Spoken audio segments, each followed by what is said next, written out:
Omoni Samo la Sultan, au tiers au nom du Père, Kanai la Sultan. Et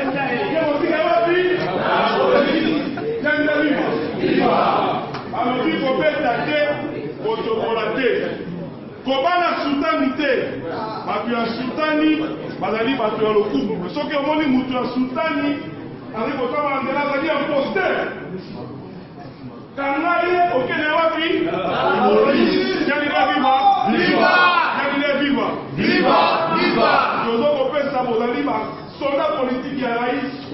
Aussi formation pendant 3 ans. Dimanche, vous allez force. Soit la vie, c'est pour la combattre la moka. Donc, on a l'église à partir de 5 heures.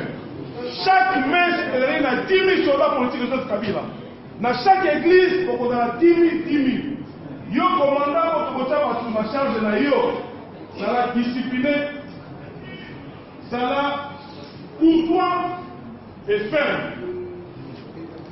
Ceux qui ont monné Moutouna Sultan, Azali Kotambola, Tchad au nom du Père, Kangaye, ok, n'est pas fini. La police. Tchad, Viva!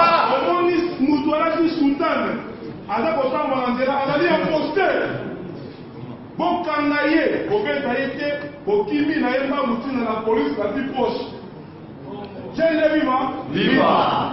5 heures au Lamouki, au Bengi commandant Bengi, beaucoup de choses, beaucoup de restrictions dans la messe Nabino. Comment de l'autre mon côté, ceux qui ont couché au Poloana au Kendelola. Oui.